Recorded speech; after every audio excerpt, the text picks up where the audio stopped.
Distinguished leaders, ladies and gentlemen, good morning. Yeah, good afternoon, actually. You've just crossed the line. Let me first say how happy and grateful I am that today we are here in Mavoko on this very important occasion.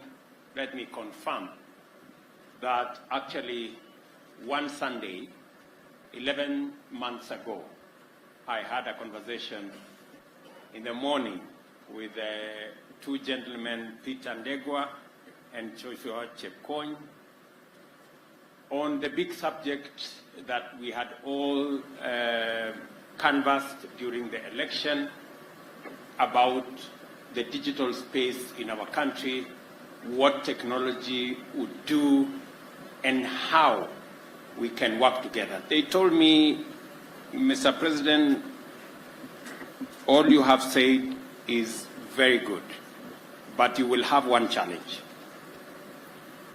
that this digitalization and digitization and technology journey has the challenge of the number of people who have smartphones.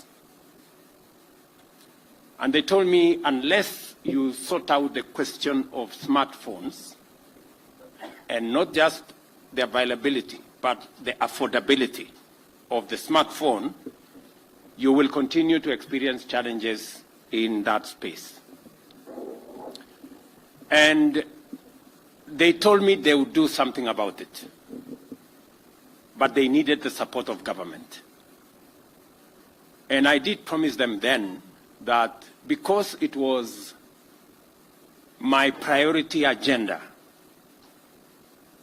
to make sure that every Kenyan has an opportunity to interact with technology and to benefit from the journey of digitization, that I would go out of my way. I did request them to invest. And thank you, gentlemen, for investing. That is the power of the private sector. But I told them, as they invest, as government, we're going to play our role. We're going to make sure that there is a fiscal environment, a business environment that supports investment. We did work with the Treasury, both on the local fiscal requirements and even the East African ones, as Joshua has said.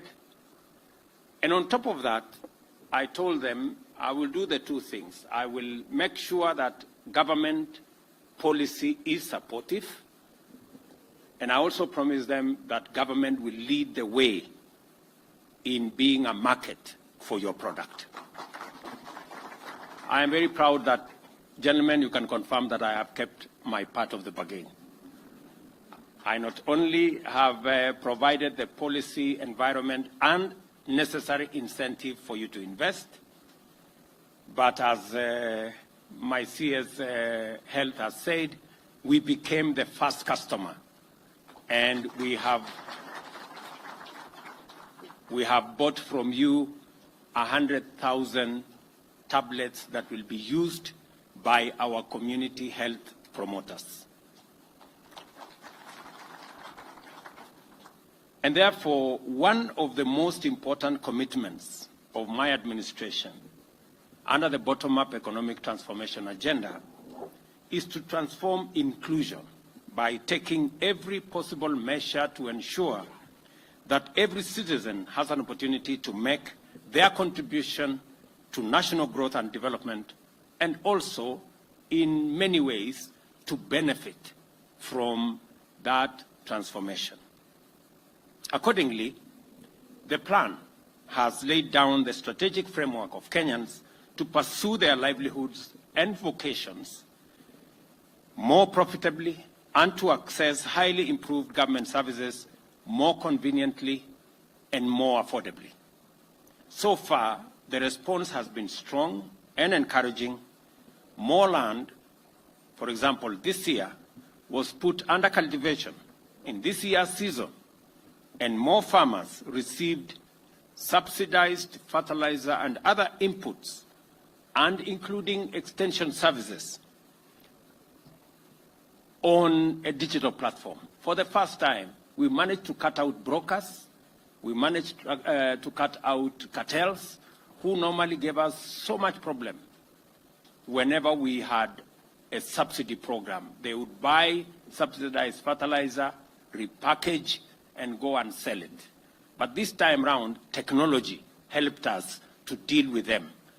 And they must be very sad people because they never got a chance to pilferage our fertilizer. And as a result, we have this year's maize harvest, for example, is going to be 15 million bags more than last year. Similarly, millions of hustlers have been able to register with the Hustler Financial Inclusion Fund and received affordable credit that is not necessarily secured by anything other than their ability and their credit rating in terms of how they pay. And they can now grow their credits, grow their businesses, and meet other financial needs. At the same time, we are now able to provide Kenyan learners all the way from early childhood development and education stage to the tertiary levels of university, various colleges and institutes, as well as technical and vocational education and training, with financial support and capitation in order to improve the quality of facilities, provide more teachers, improve the curriculum, and make education affordable in our institutions of learning. I was having a conversation with CS Machakos on the applications that now are online for all our children who are, all our students who are going to our TVETs and our universities. We had to work with the technology providers to make sure that it expanded the capacity for the hundreds of thousands of learners who are applying. And I am very confident and I'm very happy that technology has made many things easy, affordable, efficient, transparent, and accountable. Our universal health coverage, as was said ably by CS here, is off to a very brilliant start with the recent launch of the Community Health Promoter System, which will provide preventive and promotive health services at the grassroots countrywide and facilitate diagnostic and early detection of conditions requiring curative attention to Kenyans from the comfort of their homes and in all instances free of charge. All these interventions have made unprecedented progress in expanding inclusion, enabling previously marginalized groups and households who are typically the most vulnerable and in need of these opportunities, both in terms of participation and contribution, as well as receiving support and benefits. More households are now involved in gainful economic activity in various sectors. And as the bottom-up economic transformation agenda gets underway properly, this positive change will begin to demonstrate manifest progress. If what CS Nakumicha is anything to go by, we are shedding off a lot of baggage and a lot of unnecessary paperwork and a lot of cumbersome processes and making it simpler because of the benefit of technology and because of digitization. The provision of various services and opportunities to Kenyans has relied on finding the most efficient means of expanding access and enhancing inclusion, devising the best modalities of guaranteeing security and reliability, and formulating the most effective instruments of evaluating the nature and extent of need and fixing it using technology, digitization, and building of networks. Our farmers interact with extension services without leaving their homes or farms, because extension officers facilitate them to register and submit relevant data to update their input, what type of mechanization they want, what kind of diseases they encounter, and what kind of pest control measures that would make them much more productive, as well as all other needs. Similarly, the National Education Management Information System constantly updates relevant information about every learner and their socioeconomic background to ensure that the means testing instruments remain accurate and reliable in determining the learner's level of financial and other needs. The Hustler Fund has been able to serve millions of Kenyans from all walks of life, especially and consistently and conveniently and repeatedly, lending billions of shillings in unsecured loans and recovering it without need for drastic, expensive, or time-consuming procedures. We are going to celebrate a one-year anniversary of the Hustler Fund shortly, maybe next month. And we have wonderful stories. In fact, I had an occasion last week. You can see my hair is newly shaved. So my barber came to do some work on what is left of my hair. And in the process, he asked me, Mr. President, you know, my savings on the Hustler Fund is now 5,600. Why is it the case that my limit is still at 5,000? Why don't you consider the fact that I have saved 5,000? Why don't you increase my limit? And it was a fundamental question. I have since put that question to the CS. I have put that question to Safaricom. I have put that question to all the other stakeholders in that space, because we need to answer that gentleman, because the next time he comes to visit me, I need to have answers for him. I was very honest with him. I didn't have an answer at that point. So, I mean, there are many Kenyans out there who truly know what it means to have access to affordable credit and how much difference it makes for their businesses. We have also transformed the provision of public services by making it possible for Kenyans to access them online through their mobile devices. Community health, agricultural extension support, Hustler Fund, and the National Education Management Information System are not only the only services whose provision has been transformed by digitization and automation.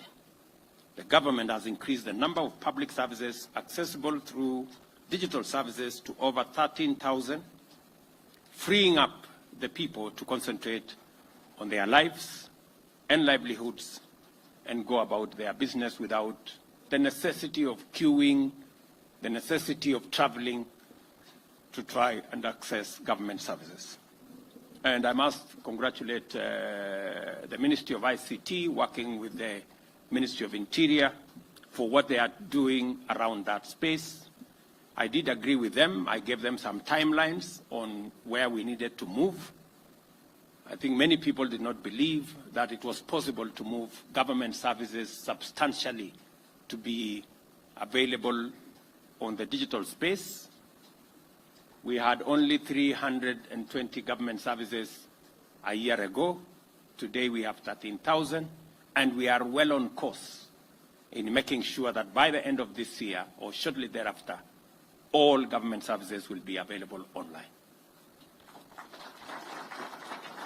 Already, the digital ID, which has been a big problem to us for a very long time, is now on a testing mode for the next 2 months. I have been assured by all the stakeholders, led by the ministries concerned, that by December, we will be able to launch digital ID, where every Kenyan don't have to carry any paper, plastic or otherwise, as an ID, that they should be able to be identified digitally using their iris or their fingerprints, and we can transact without the necessity of people struggling to identify who they are. And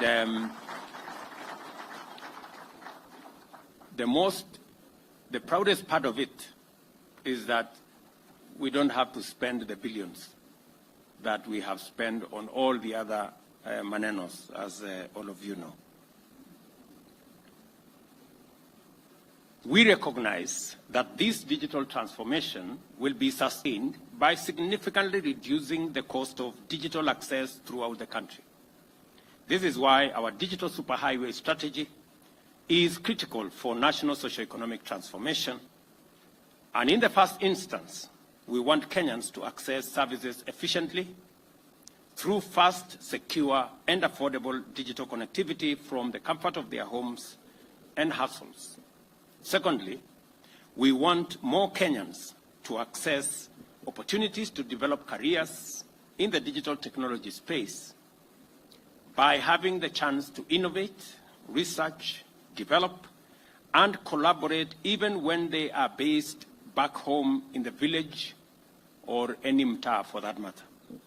Thirdly, it is time to usher in Kenyans in their millions fully into the promise and possibilities of the local, regional, and global digital economy. The establishment of last-mile fiber optic and local connectivity infrastructure, as well as the development of grassroots digital hubs, go a long way towards enriching the Kenyan experience of a transformed government services and digital economy. We're aware that the cost of smart devices remain prohibitive for many, and that as a result constitute a significant barrier to universal inclusion and access to various services and opportunities that are intended to be freely available otherwise.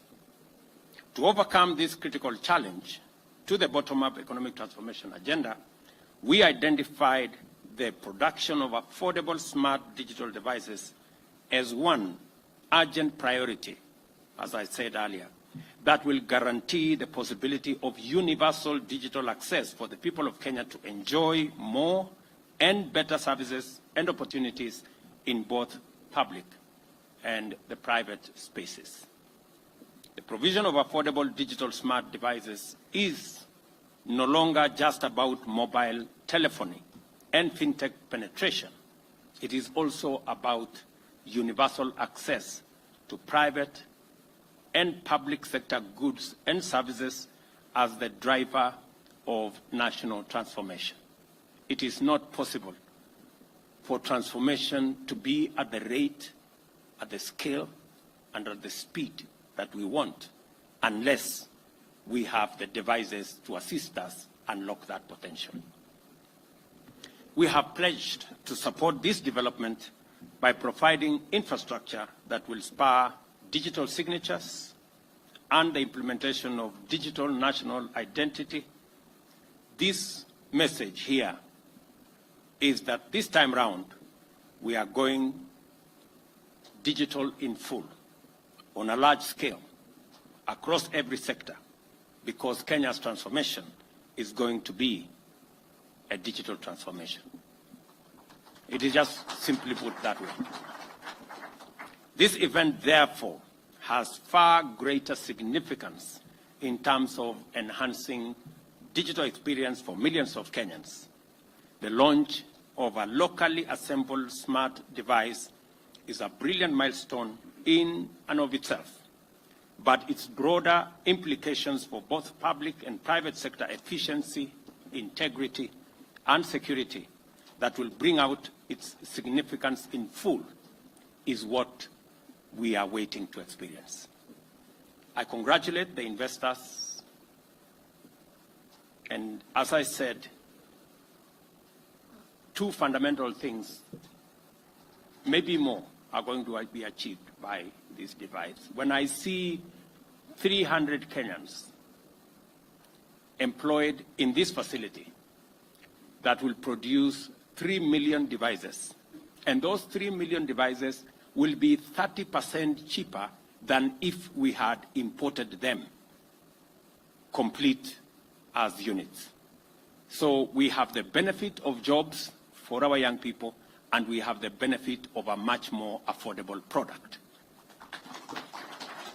I was also able to persuade these two gentlemen and the other investors to preload eCitizen, the platform upon which we are delivering government services, on the phones, so that every Kenyan who buys this phone will have government services ready on the phone, and they don't have to go looking for it.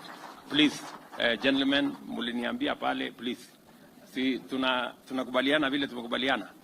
So mambo mawili tumekubaliana na hawa wangwana. Sio yale matatu, ni mawili. Tumekubaliana ya kwanza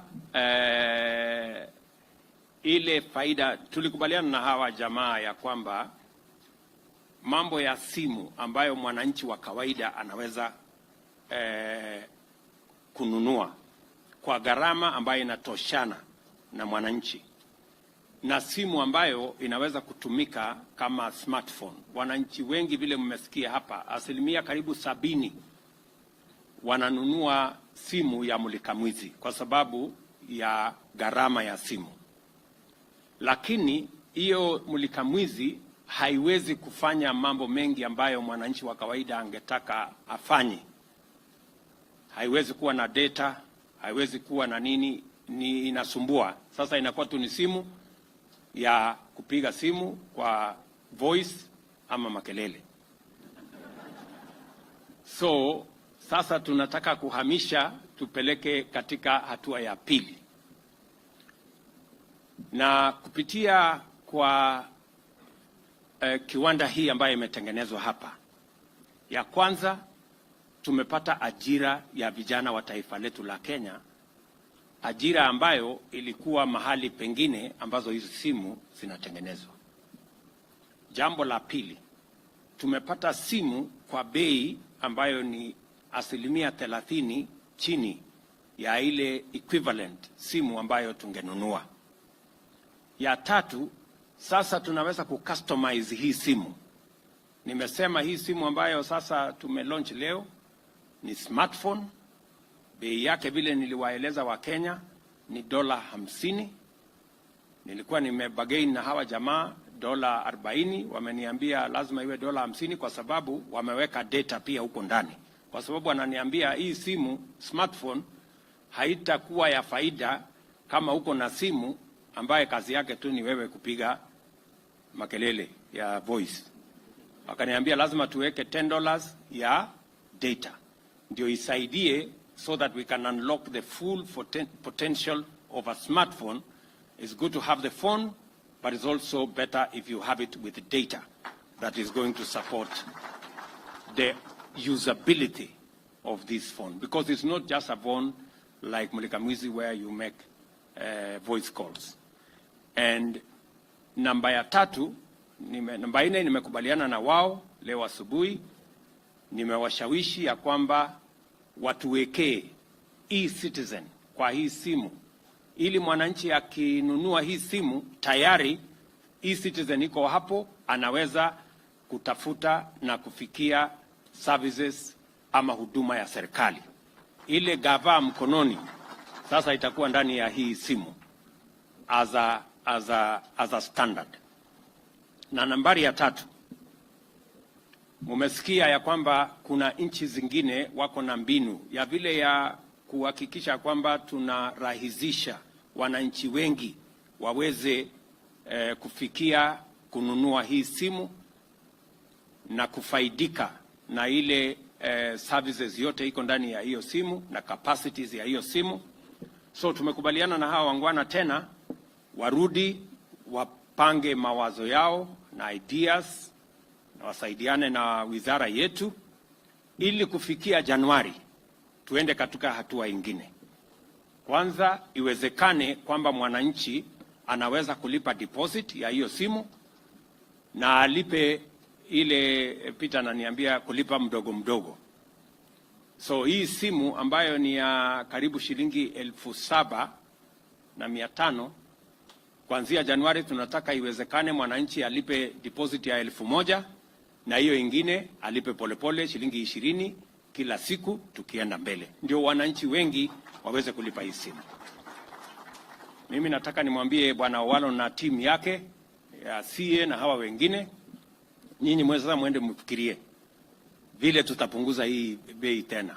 Mwende mfikirie what kind of collaboration we are going to work, ili mwananchi wa kawaida hii simu ya 7,000 tuweze, kama tunaweza kuteremusha tena ikuje shilingi 2,000 ama 3,000 hapo mbele, na tutajua vile tutashirikiana, kwa sababu tunataka simu ambayo itamwezesha mwananchi afanye biashara, mwananchi aendelee na communication, mwananchi apate services ya serikali ndani yake, na tuweze kurahisisha biashara, kurahisisha huduma ya serikali, na sio lazima mtu aende kwa ofisi fulani ama aone mtu fulani.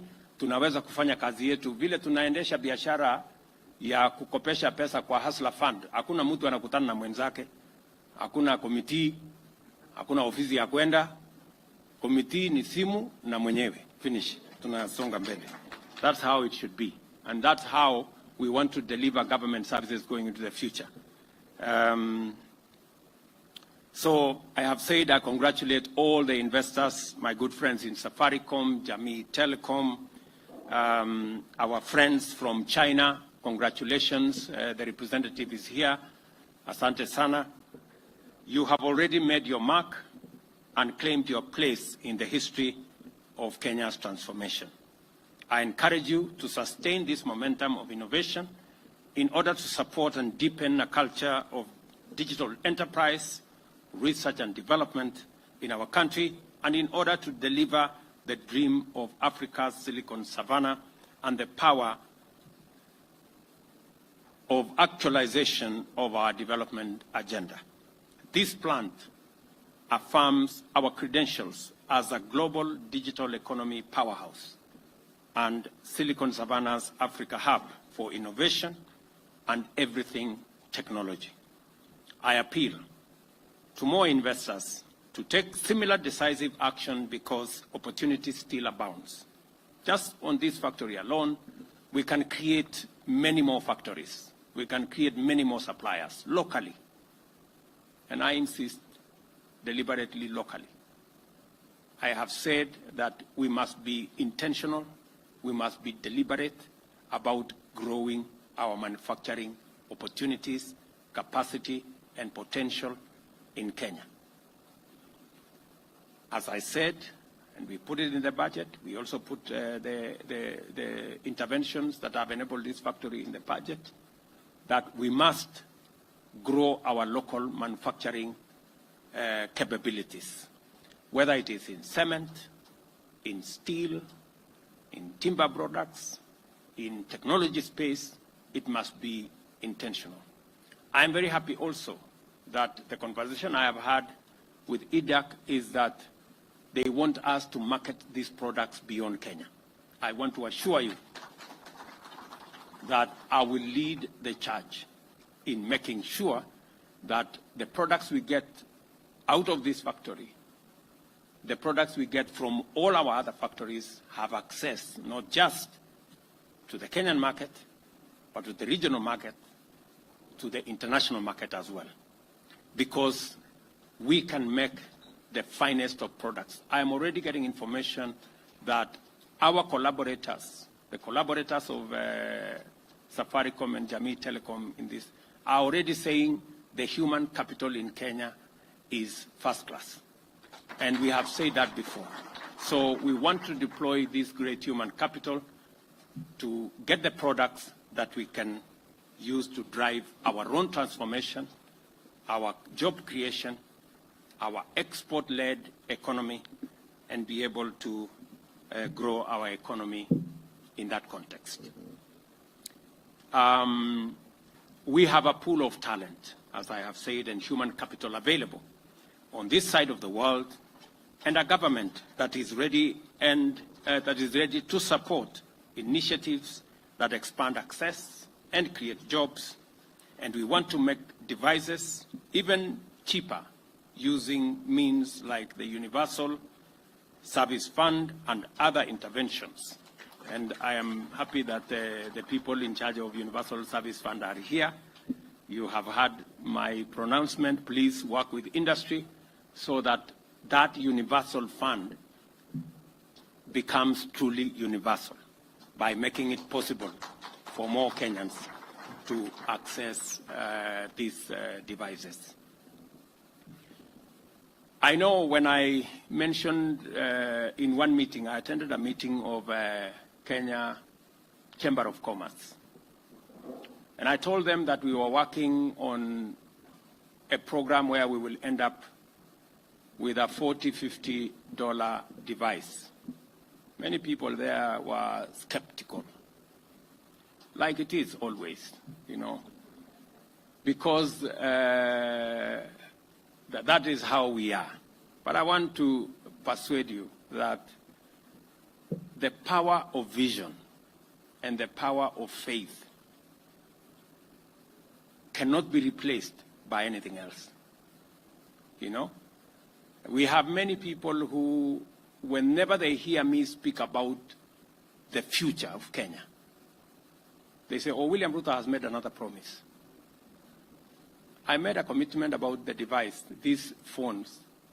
It looked like a promise. Today it's reality. And it is because of the power of vision and the power of faith. So, you know, it's very difficult for people to see as far as what the vision entails. Many people look at today, at best tomorrow. Yeah? And that is how we have so many Thomases in between. Who, you remember the story of Jesus and the people who had told him, oh, Jesus, you know, has risen from the death and from the dead. And Thomas was saying, no, you are scanning. Let me, huyo mtu ati munasema ati ule tu alikuwa amechomwa na mkuki ati ameamuka. Hebu niguze mahali alikuwa amechomwa. You know, so that's where we are. But I want to promise you, the same way Jesus rose, we are going to take this country to the next level. And that is the power of having a vision and driving our country, knowing very well that even in the context of where we are, we must never be distracted by the challenges that we have. We must see them as an encouragement to where we want to get as a nation, because we must get there. Kenya is a great nation. Kenya is a great country, a country of tremendous potential. And this time round, we must get it right. And we must take Kenya wherever we want it.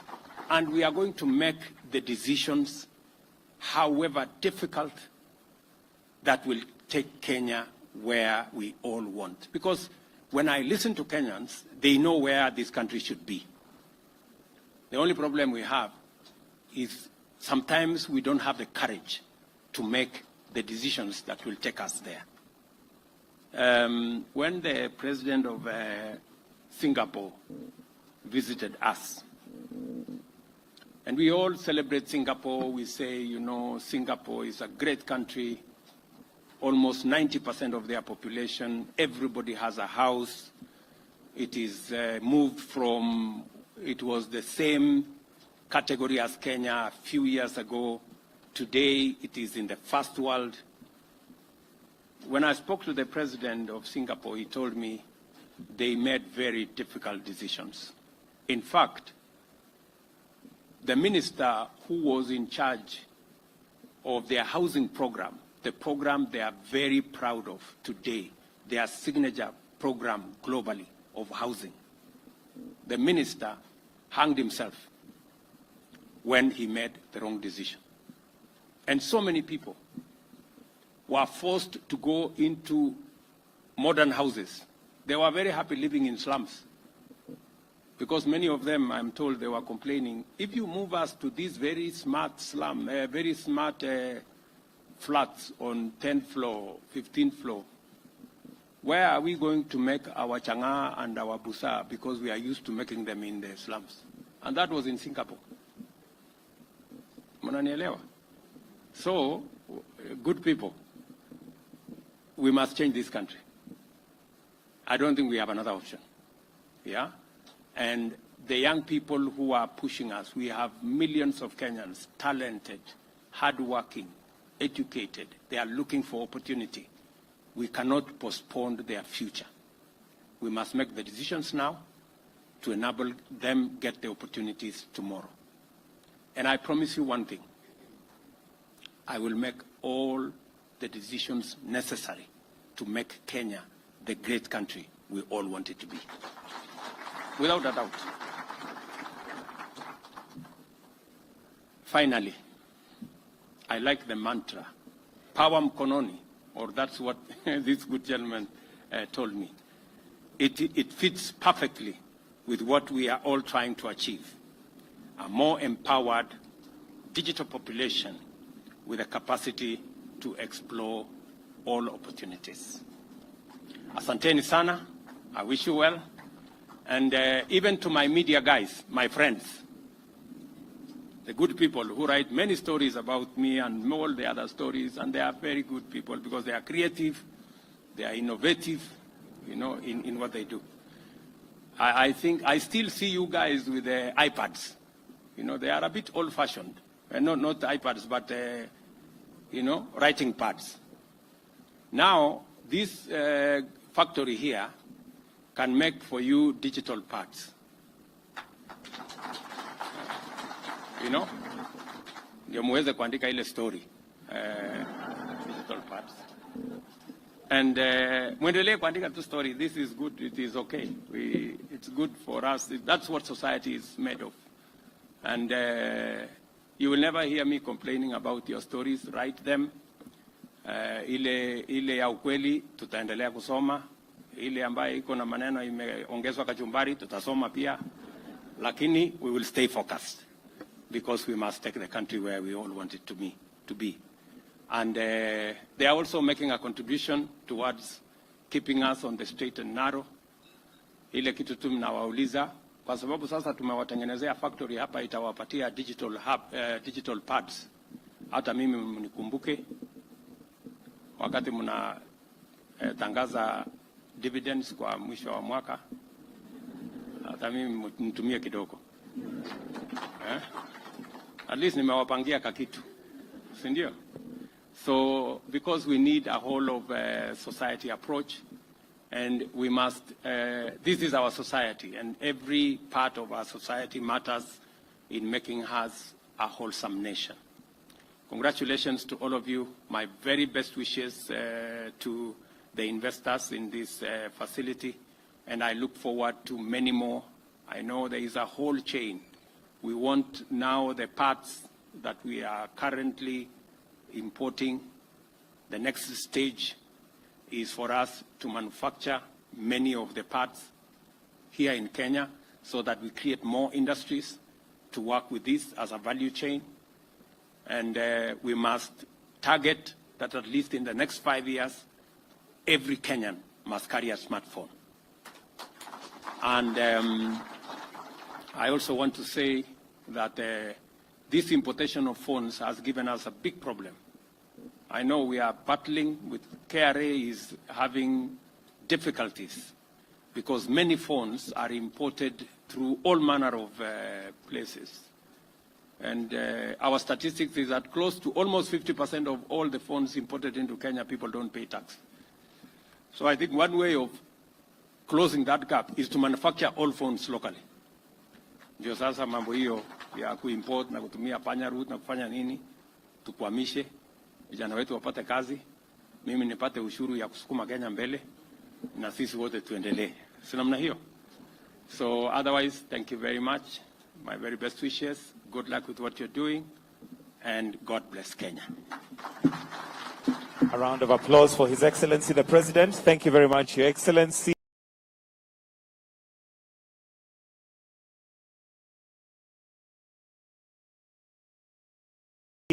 For your remarks.